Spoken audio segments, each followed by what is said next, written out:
నాకు ప్రాణ సమానమైనటువంటి అనకాపల్లి తెలుగుదేశం పార్టీ కుటుంబ సభ్యులందరికీ పేరు పేరున నమస్కారాలు, అభినందనలు, శుభాభినందనలు. మీ ఉత్సాహం చూస్తూ ఉంటే చాలా ఆనందంగా ఉంది. నేను ఎప్పుడు చెప్తాను, తెలుగుదేశం పార్టీ అనేది మామూలు వ్యవస్థ కాదు. ఎవడైనా మనతో పెట్టుకుంటే వాడు ఫినిష్ అయిపోతాడు తప్ప అంత ఈజీగా మనం వదిలిపెట్టాం. ఇటీవల అనకాపల్లి ఇప్పుడే కాదు, మొదటి నుంచి కూడా తెలుగుదేశం పార్టీకి కంచు కోట, దాంట్లో అనుమానం లేదు. అయితే మనం కూడా ఎన్నికల్లో అనేక మార్పులు వస్తూ ఉంటాయి. ఈసారి ఎన్నికలు రాకమునిపే ఒక ఆలోచన చేశాం. ఈ రాష్ట్రంలో ఒక దుష్ట పాలన ఉంది.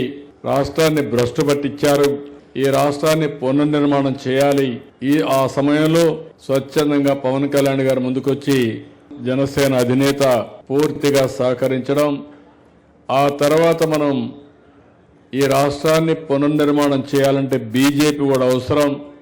ముగ్గురం కలిసి పోటీ చేస్తే తప్ప రాష్ట్రాన్ని కాపాడుకోలేమని ముందుకు పోయాం.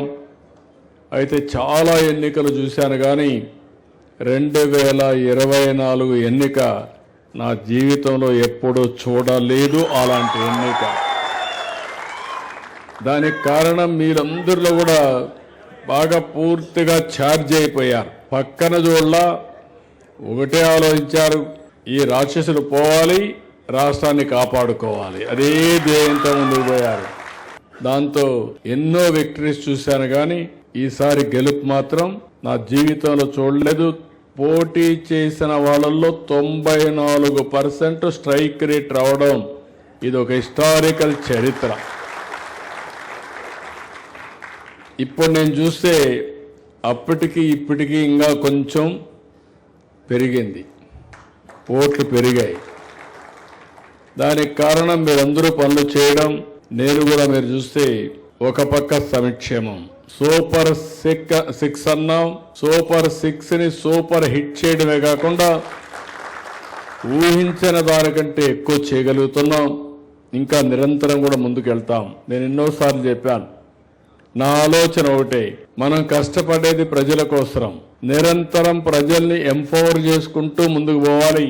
అందుకని నేను ఏమాత్రం కూడా ఎన్ని ఇబ్బందులున్నా చెప్పిన మాట నిలబెట్టుకోవడానికి ముందుకు పోయాం. ఇంకొక పక్కన మన బ్రాండే మీరు చూస్తే అభివృద్ధి, ఒక పక్క సంక్షేమం, ఇంకొక పక్క అభివృద్ధి. అభివృద్ధిలో మీరు చూస్తే గడిచిన 1.5 సంవత్సరాల్లో దగ్గర 18 నెలల్లో 21 లక్షల కోట్ల రూపాయల పెట్టుబడి వచ్చిందంటే అది మన బ్రాండ్. ఈ రెండు వచ్చిన తర్వాత నేను సుపరిపాలన, నేను ఎప్పుడూ మాట్లాడుతూ ఉంటాను. నన్ను చూడంగానే ప్రతి ఒక్కరిలో ఒక నమ్మకం వస్తుంది ఇండస్ట్రీలో. మొన్నే విశాఖపట్నంలో మీరు చూశారు. అందులో మీరు చూస్తే ఒకప్పుడు ఈజ్ ఆఫ్ డూయింగ్ బిజినెస్ మాట్లాడాం, ఇప్పుడు స్పీడ్ ఆఫ్ డూయింగ్ బిజినెస్ మాట్లాడుతున్నాం. నిన్న కలెక్టర్స్ కాన్ఫరెన్స్లో స్పీడ్ ఆఫ్ డూయింగ్ బిజినెస్ నుంచి speed of doing delivering governance అంటే, స్పీడ్ ఆఫ్ డెలివరింగ్ గవర్నెన్స్ అంటే ఎవరు ఎక్కడున్నా రియల్ టైంలో ఏ పని కావాలన్నా చేసి పెట్టే బాధ్యత, ₹1 అవినీతి లేకుండా సేవలు అందించే బాధ్యత ఈ ప్రభుత్వం ఇస్తామని చాలా స్పష్టంగా నేను హామీ ఇచ్చాను.